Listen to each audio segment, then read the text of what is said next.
안녕하십니까, 엘리엇입니다. 네, 오늘의 막방입니다. 먹방 찍을까 하다가 막방 하나 TV조선 폭락론 얘기가 나와가지고 이것도 제가 또 관심이 많은 부분이고 또 제 전공이잖아요. 네, 그래서 오늘 밤 마지막 방, 네, 뒤통수 보여드리면서 이거 우리 소녀가 이렇게 돼 있네. 아까 방송하고서 마치고서 그렇게 됐나 보네요. 제 뒤통수가 이쁘죠? 얘기가 났죠?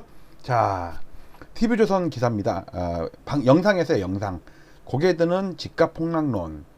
그러면서 이제 경제 평론가가 나와가지고 지금 돌아가는 폭락론에 대한 얘기가 나왔습니다. 자, 일단 기사를 먼저 보고 순서는 어떻게 볼 거냐면요, 이렇게 볼 거예요. 이렇게 오늘 방송할 순서거든요. 지금 제가 TV 화면을 캡처하고 자료 넣고 캡처하고 자료 넣고, 그러니까 그 뉴스에 나온 내용과 관련 있는 그동안의 제 자료를 가지고 같이 넣어서 엮어서 설명을 드리면 여러분들이 이해하시기 훨씬 좋으실 거예요. 이런 정성이 어딨어. 진짜 엘리엇 최고야 진짜. 와이프는 인정을 안 해줘요 저를. 자, 이슈 분석, 고개 드는 집값 폭락론. 그래서 죄송합니다. 밑에 소제목만 먼저 좀 볼게요. 이렇게 밑에 중요한 내용. 서울 아파트 실거래가 하락, 내년 집값은. 서울 강남 마포 실거래가 지수 하락, 금리 인상과 미분양 주택 증가 등 영향. 강남 아파트 폭락했던 2012년 재현되나. 제가 딱 생각하는 게 이거거든요. 이때가 금리를 일단 2010년부터 12년까지 3년 동안 폭락할 때, 그때랑 지금 상황이랑 상당히 비슷해요. 그러니까 그러니까 버블7 상투랑도 비슷한 거 있지만 금리랑 관련돼서는 2012년 여기도 나왔잖아요. 금리 인상. 이게 상당히 닮았다니까요. 그걸 갖다가 제가 그래픽하게 여러분께 설명을 드리도록 하겠습니다. 이제 원래 이 집값 폭락론 이슈는 누가 죄송합니다. 목기침이 나오네. 조선일보 봉다방이라고 있잖아요. 유튜브. 거기서 얘기 나왔어요. 여기 차학봉 기자가 대기자죠. 엄청난. 여기는 차학봉. 내가 봉이야. 여기 차학봉 기자. 제가 아무리 봐도 이 봉이 있잖아요. 요 봉이 이 봉다방의 봉 이거 같아. 아무래도 그러니까 이 봉다방이라는 이 명칭을 만들고 이거를 기획하고 총괄 지휘한 사람이 차학봉 기자 아니었을까. 이분이 보니까 학식도 높고 경험도 풍부하고, 하여튼 부동산에 관해서는 우리나라에서 거의 37손가락 안에 드는 사람이야. 맞아, 대단한 사람이에요. 저도 애청하고 있습니다. 옛날에 몇 번 소개도 시켜드렸죠. 강남 아파트 40% 폭락의 비밀, 삼각포도에 무너지는 거함, 외부 충격, 금리 인상, 공급 폭탄. 내가 봉이야. 네. 2012년과 닮았다고 그랬잖아요. 자, 그리고 이제 그러면 이제 제 얘기를 할게요. 그 전에 저는 이제 2029년까지 8년 동안 조정한다. 왜? 엘리엇 파동으로 계산을 해봤더니 그런 결론이 났다. 올해 상투치고 8년 동안 하락한다. 그러면 2029년 또는 2030년까지도 넘어갈 수도 있겠죠. 자, 그 얘기가 나온 다음에 또 다른 폭락론자는 미래에셋, 거기에 연금 무슨 센터 있어요. 거기서 피크아웃 3료인, 그래서 20년 동안 폭락한다고 그랬어요. 왜? 금리가 20년 동안 저금리 기조로 쭉 내려왔는데 이제 그게 끝났다. 이제는 올라갈 일만 남았다. 즉 그동안에 우호적이었던 금리가 이제는 부정적으로 바뀌었다. 두 번째, 그동안은 경제 성장률이 괜찮아서 소득이 늘었는데 이제는 소득이 정체되거나 3만 불 넘어서 다른 선진국들 보면 3만 불 넘으면 3만에서 4만 왔다 갔다 하면서 정체되더라. 오히려 일본 같은 경우는 떨어졌다. 그러니까 우리나라도 이제 국민소득이 그렇게 늘 일은 별로 없을 것 같다. 즉 상승 동력이 좀 떨어졌다. 그 다음에 지금까지는 그 생산 가능 인구가 늘었었다. 근데 앞으로 생산 가능 인구가 준다. 노인만 늘고 세대부나 가구부나 이렇게 되더라도 노인 가구만 늘어나고 있다. 옛날이랑 다르다. 그러니까 가구수 증가가 이제는 아파트 상승 요인이 아니다. 그래가지고 세 가지 요인을 분석했던 거 제가 여러 차례 이거 소개시켜 드렸을 거예요. 자, 그 다음에 나왔던 또 폭락론의 대부, 우리 박승 총재. 엘리엇 패 박승. 옛날에 둘이 싸웠는데 제가 졌잖아요. 박승. 일단 금리, 이게 7월달 영상이에요. 7월달 제가 유튜브 시작한 지 얼마 안 됐을 때예요. 제가 5월부터 시작했으니까 2달 됐을 때야. 그때 금리 제가 막 8월달에 올릴 것이라고 막 용감하게 막 부르짖을 때 박승 총재도 딱 그 다음에 나왔고 2번 인상한다. 그래서 진짜로 8월, 11월 2번 인상했어요. 정말 대단하게 맞췄어요. 근데 문제는 3년 내에 3%가 안 돼. 우와. 지금 1%인데. 그리고 아파트는 30년 동안 하락하니까 영끌들 사지 마라. 야, 근데 30년은 너무 심했다. 저기 미래에서 20년 하락한다 그랬는데 제가 어디 가도 막 8년 동안 하락한다니까 막 죽일 놈 살릴 놈 하는데 박승 총재님, 그래도 이분은 사후에 전재산 기부한 게 아니라 살아계시면서 전재산을 기부했어. 야, 대단한 분이에요. 저는 진짜 범접할 수 없는 분이에요. 그 다음에 최근에 한 달 전인가 나왔던 게 형사법무정책연구원에서 우리 박범계 법무부 장관 있죠. 그러니까 국무총리실 산하 국제연구기관이에요. 형사법무정책연구원인데 왜 형사법무에서 부동산 연구를 하냐고. 이게 뭐냐면 앞으로 2년 후, 3년 후, 5년 후에 구속될 사람들, 그다음에 건설사들, 기관들, 법인들 엄청 많을 거라는 느낌이 저는 와요. 왜 이게 무슨 국토연구원이나 이런 데가 아니라 형사법무정책연구원에서 이거를 719페이지짜리를 30명이 달라붙어 가지고 1년 동안 연구해 가지고 딱 내놓는 게 뭐예요? 앞으로 부동산이 폭락을 해서 2015년도 못 지킬 거다. 그러면요, 여러분들 2015년에 얼마였어요? 생각해 보세요. 5억짜리가 지금 뭐 10몇 억 돼 있잖아요. 그러면 13, 4억이 다시 5억 간다는 얘기야. 무서운 얘기 아나요, 이거?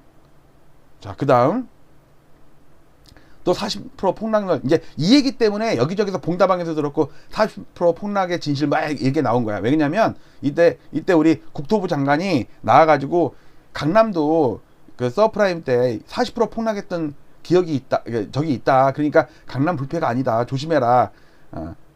이제 이제 예를 들었는데 이제 저같이 이제 뻔뻔하게 좋은 그런 거 즐겨하는 사람들은 야, 국토부 장관이 40% 폭락한대더라 막 이러면서 하니까 클릭수가 올라가더라고. 우리는 클릭률 올라가면 최고야. 야, 와서 욕을 써놔도 상관없어. 구독만 하고 클릭만 하고 넘어가. 속 보인다 진짜. 자, 집값 바벨탑 강남부터 무너지나 해가지고 40% 폭락설 이게 나왔고요. 자, 이제부터는 그 경제평론가가 해석하는 거랑 제가 그거에 맞는 영상 자료를 준비했어요. 캡처해온 거. 자, 보세요. 고점인가 조정인가 그러면서 정철진 경제평론가, 이분이 자주 나오죠. 알고 보니까 유재석 사촌이란 얘기도 있더라고요. 코가 이주열도 사촌이고 그 다음에 고수도 사촌이고 또 누구죠? 이주열 닮은 그 고수 말고 또 연예인 남자 있어요. 잘생긴 옛날에 무슨 장군으로 나오고 막 하여튼 코가 크면은 비슷해. 서울 아파트 실거래가 하락, 내년 집값은 해고 이제 이분이 막 썰을 풀어요. 자, 이거랑 관련 있는 게 이거죠. 머니투데이 신고가는 뻥카였나? 강남 사고 실거래가는 떨어졌다. 보세요. 강남 마포 실거래가지도 7개월 만에 하락. 호가가 하락한 게 아니고 국토부에서 조사하는 실거래가가 하락했다니까. 10월달이 놀랍지 않아요? 물론 서울은 아직은 플러스야. 자, 그때 나왔던 기사가 이거죠. 이거잖아요. 머니투데이 신고가 터진다지만 실거래가는 떨어졌다. 강남 사고 하락 전환. 그 다음에 문화일보 서울 강남 서부권 아파트 실거래가 하락. 부동산 변곡점 만나. 그래갖고 밑에 마이너스로 돌아선 거 나오고, 요거는 물론 잠정치지만 마이너스가 커요. 11월 달은 확실히 마이너스, 그러니까 서울 전체가 마이너스가 될 거예요. 저도 이미 11월에 마이너스 된 거를 여러분께 아침마다 방송하고 있죠. 실거래가 다운받아서 하는 거. 자, 그 다음에 한국경제 아파트값 하락 때 숨고르기. 강남 마포 실거래가 지수 하락. 호가가 하락하는 거랑 실거래가 하락하는 거랑은 차원이 달라요. 자, 그 다음 기사. 이제는 이제 그 TV조선 이거 고점인가 조정인가 서울 주요 아파트 시세 변화에 나서고 마포구 B 아파트 이게 아마 마레프인가 뭐 DMC인가 아니면은 이편한 신촌인가 뭐 그럴 거고, 강동구 C 아파트는 그라시메어 20억이 18억 5천 된 거, 1억 5천 떨어진 거. 그 다음에 송파구 이거는 그 엘스 아니면 리젠트인데 기억이 안 나네. 이것도 한 2억 하락했네요. 자, 그래서 제가 실거래가를 딱 보면, 자, 왼쪽은 서울 아파트 25개구를 12개 원역으로 묶어서 실거래가 작년 1월 달을 100으로 놨을 때 노도강이 엄청 오른 다음에 먼저 꺾였죠? 그 다음에 강남 3구는 빠졌다가 오르는 바람에 상승률이 떨어져요. 17%밖에 안 돼. 강남 노도강에 한 4분의 1밖에 안 돼. 엄청 차이가 나죠? 자, 그런데 이 실거래가가 10월 이거는 11월이고 10월 달에 뭐 떨어졌다고 이게 그 실거래가 나와요. 근데 이제 이걸 아셔야 돼요. 저는 시가총액 상위 아파트로만 만들기 때문에 샘플이 작아요. 365개 단지야. 근데 국토부는 전수조사하죠. 근데 여기 있는 아파트는요, 다 2,000세대, 5,000세대, 3,000세대 이런 아파트들이야. 그런데 실제로는 뭐 50세대, 130세대 이런 게 수두룩하다고. 그것까지 다 포함한 게 국토부 실거래가인데 지금 하락하는 게 고가 대형 아파트가 빠지는 게 아니라 저가 아파트들이 막 빠지고 있어요. 노도강 금강구들이 막 빠지고 있다고. 그러니까 제가 조사하는 것보다 국토부가 더 정확할 수가 있어요. 왜냐면 거기는 전수조사한단 말이에요. 그리고 그 거래상 방식으로 하기 때문에 층 이런 거 다 구분을 해요. 저는 1층이나 30층이나 그냥 똑같이 하잖아요. 전화 아실이나 호갱로는 똑같아요. 그런 단점이 있어요. 그걸 감안하시고 보셔야 돼요. 자, 그 다음에 서울, 강남, 마포 실거래가 지수 하락했다. 고개들은 집값 폭락론 해가지고 집값 숨고르기냐 아니냐 이제 기자가 저기 앵커가 질문하니까 이제 정철진 경제평론가가 이제 대답을 해요. 자, 지금 보면요. 이건 11월 달이고요. 12월 달이에요. 12월은 거래가 아직 신고가 한 20며칠밖에 안 됐기 때문에 적어. 그래도 전반적으로 좀 하락하는 게 막 늘어나죠. 여전히 강남, 용산은 세요. 근데 문제는 경기도 쪽이 좀 많이 약하네 생각보다. 그쵸? 자, 여기까지 봤고요. 맨날 아침마다 보는 거예요. 자, 이거는 그 호가 중심. 호가 중심에 일단 부동산에서 발표한 게 은평구 하락했다는 게 나왔죠. 이게 실거래가, 그러니까 실거래가 아니라 이건 호가예요. 호가. 그 다음에 전세는 성북구가 마이너스 났다는 거 뉴스 나왔죠. 이거 나왔어요. 밑에 건 KB 건데 일단 넘어갈게요. 그 다음에 2012년 자꾸 얘기 나오잖아요. 서울 아파트 가격 6.65% 하락했는데 전체적으로 이때 강남이 12% 하락했다는 얘기가 나와요. 이때 강남 여기 이때 강남 12% 빠졌다는 거. 자, 이걸 갖다 검증을 해볼게요. 2012년이 언제냐면요. 자, 볼게요. 이거는 2002년부터 올해까지 20년 동안에 1년간의 박스 처리해가지고 좀 확대시켜 본 거예요. 자, 이걸 매일 아침마다 보는데 오늘 딱 유용하게 쓰죠. 2012년을 봅시다. 그리고 네. 자, 여기서 2012년이면 2010년, 11년. 자, 보세요. 이제 이걸 먼저 기억을 하셔야 되는데 2007년에 먼저 1년 동안 빠졌죠. 버블세븐 무너지면서. 그 다음에 2008년에도 빠졌죠. 이때 리먼이 파산했잖아요. 그 다음에 2009년도에 엄청난 센 반등을 해. 1월달부터 10월까지 9월까지. 그 다음에 다시 빠져. 다시 빠지는데 2010년에 빠지죠. 그 다음에 2011년에 빠지죠. 2012년에 마지막으로 빠지죠. 그 다음에 2012년, 13년 박근혜 대통령 취임하면서부터 이제 그때부터 지금까지 대세 상승 9년 가까이 오르는 거예요. 자, 근데 지금 정철진 아니면은 봉다방에서는 2012년 예를 들거든요. 이거는 마지막 3년 차에 빠진 거예요. 이렇게 생각하세요. 6년 하락하는데 2년 하락하고 1년 이때 2009년에 1년 가까이 잠깐 반등했다가 3년을 폭락하는데 2010년 폭락하죠. 그 다음에 2011년 또 폭락하죠. 그 다음에 2012년에 마지막으로 폭락을 한다고. 근데 이 2012년이 제일 공포스러웠다고 그러더라고. 왜냐면 처음에 몇 달 빠질 때는 괜찮아. 그러다가 6개월 빠지고 1년 빠지고 1년 반 빠지고 이제 막 3년차 빠지니까 이제 대폭락설이 이제 팽배해가지고 일본처럼 20년 빠진다. 이런 얘기가 나왔을 거 아니에요. 지금 그래서 자꾸 사람들이 가장 공포스러웠다는 게 2020년인데 이때요. 이때 거래가 3천 건 넘는 적이 거의 없어요. 5천 건 넘는 적이 없어요. 전부 마이너스야. 그 다음에 이제 2013년부터 이제 6천 건, 7천 건 나오기 시작한 거지. 자, 요 차트도 매일 아침마다 보는 거지만 이럴 때가 쓸모가 있었네요. 자, 그리고 하여튼 당시 강남 아파트 12% 하락했다. 이제 이 얘기가 나왔고요. 자, 그게 언제냐면요. 여기 2012년 마지막 국면. 여기 6년 빠지는 것 중에 2년 빠지고 반등했다가 3년 빠지고 그 마지막 국면이 제일 무서웠지. 항상 공포는 마지막에 투매가 나오잖아요. 못 버티고 그 다음에 여기 이 윗부분에서는 10% 5% 20% 빠졌을 때는 덜 위험한데 30% 40% 빠지면 아파트가 경매가 들어간다고. 차압이 들어오고. 그쵸? 그리고 IMF 때는 저기 8년 빠졌어요. 8년 3년 빠지고 한 2년 반등했다가 마지막에 죽여버렸지. 근데 문제는 하여튼 이때 국면이에요. 이때 국면 폭락론. 근데 제가 주장하는 건 뭐냐면 제가 8년 주장하는 거는 노태우 1파, 김영삼 2파, 노무현 3파, 그다음에 이명박 4파, 문재인 5파 한 다음에 끝. 이거 나온다. 이거 엘리어트 파동에서 마지막 하락 조정파가 나온다고. 이 35년 동안에 오른 거를 조정을 했기 때문에 엄청 커요. IMF 때랑 서프라임 때랑은 차원이 다른 하락이 올 거라고 저는 주장을 하고 있어요. 2029년까지. 지금으로부터 8년 후, 그러니까 10월 달이 고점이라면 정확히 얘기하면 2029년 10월 달이죠. 넘어가면 2030년까지도 갈 수 있는 거고, 그러면은 30년 전 가격으로 떨어진다는 얘기예요. 2002년도 가격으로 떨어진다고 저는 계산을 하고 있어요. 자, 그 다음에 여기 보면요, 금리 인상, 그때 금리 인상과 미분양 주택이 증가했던 경향이 있다. 좀 이따 보자고요. 이거를 제 차트로 설명을 드릴게요. 그러니까 이렇게 텍스트로 설명하는 거를 저는 차트로 설명할 수 있는 게 대단하지 않아요? 엑셀, 이제 엘리어트 진짜 너무 대단한 것 같아. 제가 생각해도 대단해. 내가 41살 아줌마였다면 엘리어트한테 반했다 진짜. 저 왜 이렇게 40대 초반 아주머니들이 저를 좋아하죠? 제가 약간 별이 5개 이렇게 생겼거든요. 좀 거울 보면 그래. 마님 그러면서 병강세, 마당새, 뭐 가루지기 어쩌고 그러면서 40대 형한 아주머니들이 좋아하는데, 그래서 제가 얼굴 노출을 못해. 얼굴 노출하면은 100% 스캔들이야. 여기 12억 주고 산 아파트 지금은 9억, 안양 집주인들 어쩌나, 이게 딱 또 나오더라고. 이게 급금매도 안 나가요. 이거 제가 방송했었죠. 요렇게 충격. 이데일리 특종 GTX에 낚여 3억 원 폭락한 A아파트는 3주 전 엘리엇 방송한 인덕원 대우 아파트.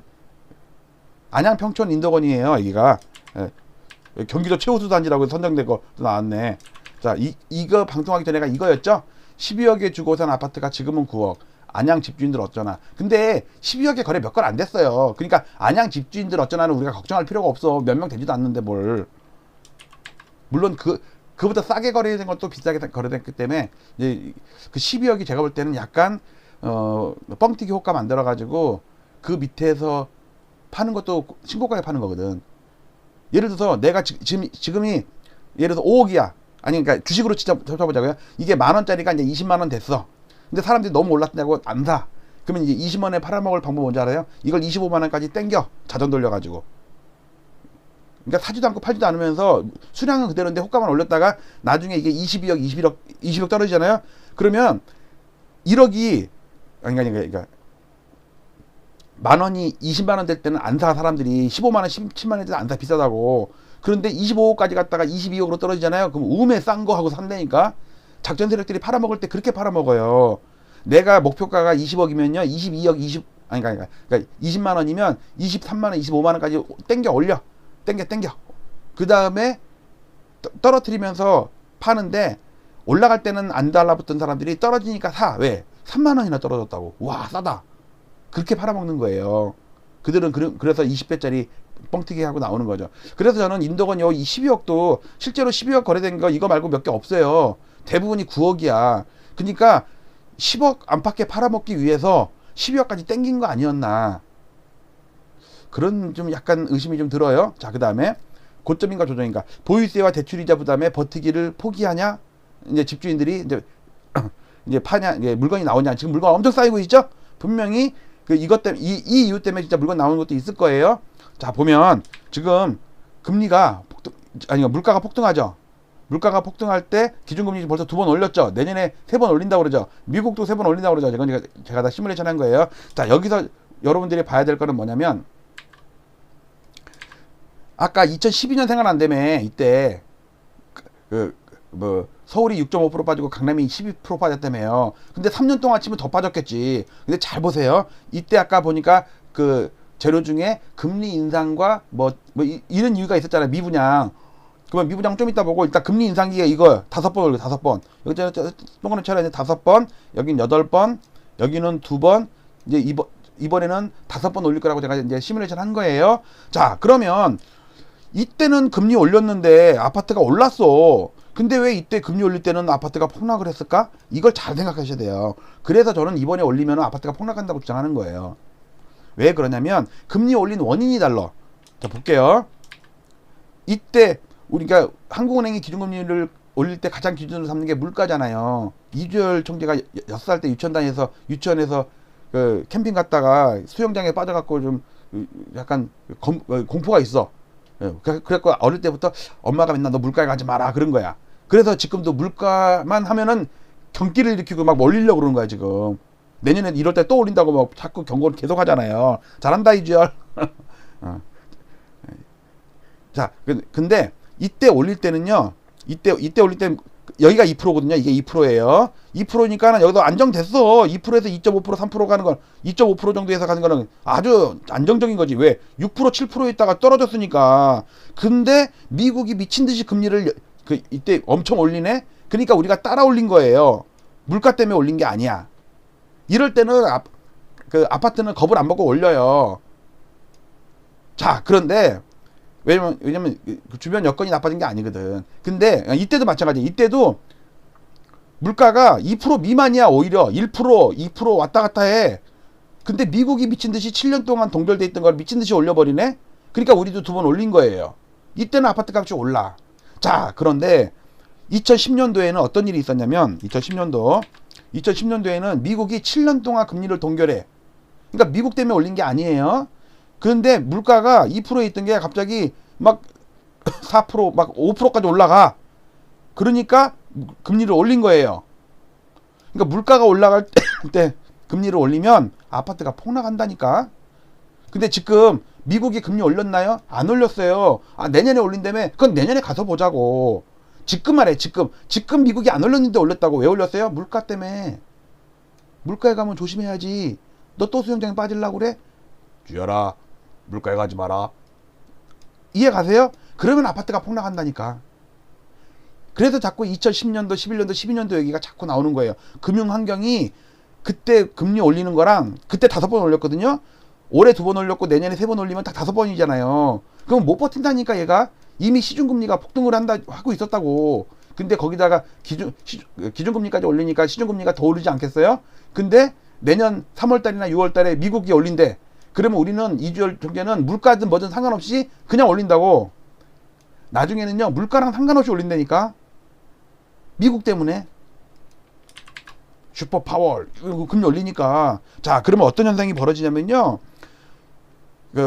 IMF 때부터 9년 가까이 올랐을 때, 버블 세븐 때까지 이 노무현 대통령 때요, 금리가 초저금리로 사상 최저치로 계속 떨어지고 있었어. 그러니까 아파트가 신나가고 올라. 계속 올라. 근데 여기서부터 한 1년 정도 금리가 바닥찍고 5%면요, 그 당시엔 초저금리였어요. 올라. 그러니까 아파트도 올라. 왜 올라? 별로 부담 안 됐거든. 워낙 낮은 상태에서 올랐으니까. 근데 이게 추가적으로 오르면, 추가적으로 오른 요인이 뭐예요? 기준금리 올랐다니까? 그러니까 나중에 영향을 받은 거야, 이게. 그게 2년이라고, 2년. 그래갖고 제가 엘리엇, 2년 증후군, 얘기했죠? 왜냐면, 금리가 바닥을 치고 2년 정도 오르면, 그때까지는 오르다가 아파트가 꺾이잖아. 근데 지금도 박근혜 대통령 때부터 시작해갖고 금리가 맨날 떨어져. 사상 최저금리야. 2주열이 또 막 낮춰. 기준금리까지 낮춰.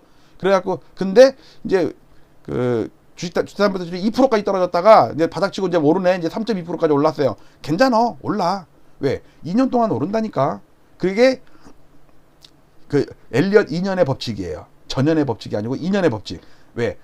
금리가 바닥치고 2년 동안 오를 때는 아파트도 올랐다. 과거에도. 근데 지금도 올랐다. 근데 그 2년 이상 오르면, 기준금리가 뒤따라서 올리면서, 시중금리를 더 올려버린다고.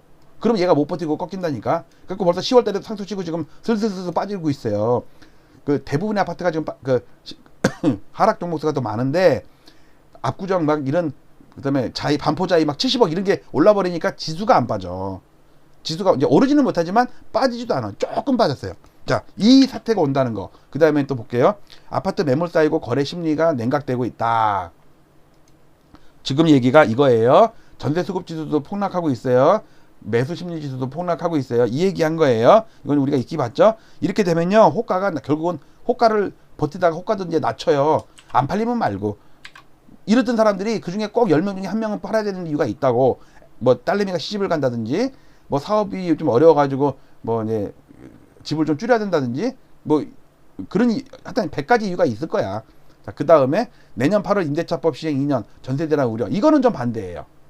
많은 전문가들이 임대차법 2년 시행이 갖고 내년에 전세 대란 온다는데, 저는 역전세만 난다고 봐요. 거꾸로예요, 거꾸로. 그거를 제가 그래프로 설명을 드릴게요.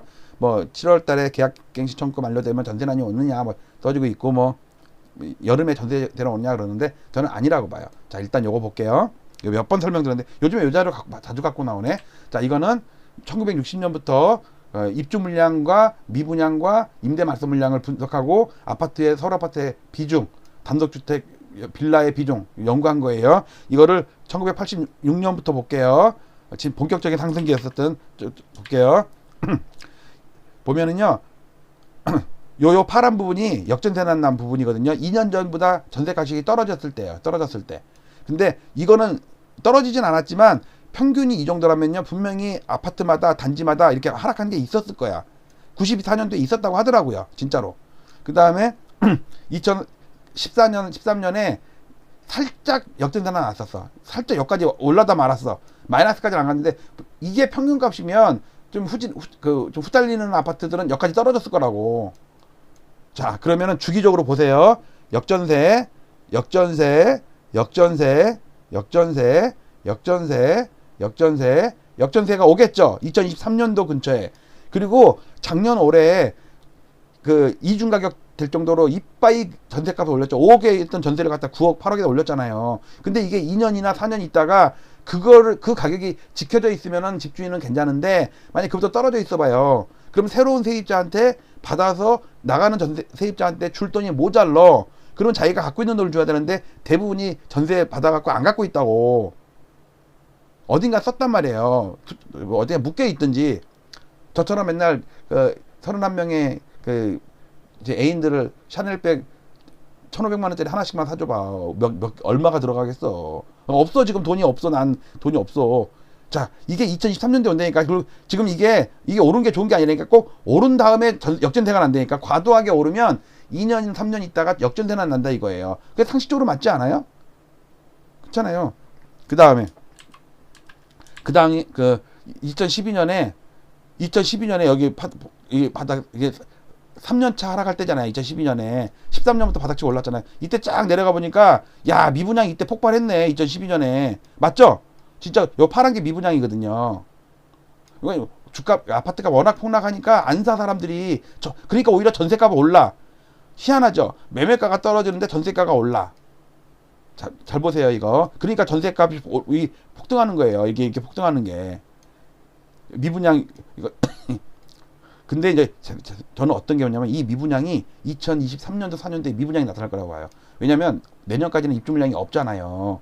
근데 이게 2023년도 4년도 가면은요, 뭐 둔촌주공 12,000세대부터 시작해갖고 엄청나게 입주가 많다고. 근데 문제는 서울만 입주 물량이 많으면 괜찮은데 서울 바로 옆에 붙어있는 교산, 왕숙, 3기 신도시 입주 물량이 폭발한다고. 그러면 한 3분의 1, 그러니까 반값이나 60% 가격에 서울도 가깝고 경치도 좋고 공기도 맑은 왕숙, 교산, 하남 이런 데서 얼마나 살겠어 사람들이. 그러니까 서울 아파트가 수요가 줄어들 거 아니에요. 그때 역전세난 나면서 미분양이 늘 것 같아. 그리고 중요한 게 뭐냐면요, 그동안 임대 말소 물량이 쌓이기만 하거든요. 이 사람들은 언제든지 팔 수 있어요. 근데 이 물량이 어마어마해요. 지금 쌓이고 있는 게 안 팔아서 그렇지. 그러면 이게 새로운 공급이 되거든요. 8년 동안 안 나왔던 물량이 나온다고. 그러면 이 사람들이 처분하려면 싸게 팔 거 아니에요. 그럼 경쟁적으로 호가를 낮추고 이 사람들은 이미 8년, 10년 동안 수익이 엄청났어. 1억 5천에 산 게 7억, 8억이 돼 있단 말이에요. 여러분들 강북구 노원구 가보면 1억 7천 8천 하던 게 6억, 8억, 7억 한다니까 지금. 그러니까 여러분들 7억에 사는 거 와 싸다 하고 살 게 아니라 그 7억, 8억을 얼마에 샀나 그 집주인한테 물어보세요. 나 2억에 샀는데 이거 한 4배 올랐네? 8억에 파는 거 보니까. 야, 너도 할 수 있어. 너도 4배 먹을 수 있어. 48에 32. 너 이거 노원구 이거 8억짜리 사갖고 한 8년 있어봐. 한 7년 8년 있으면 너 32억에 팔 수 있어. 48에 32.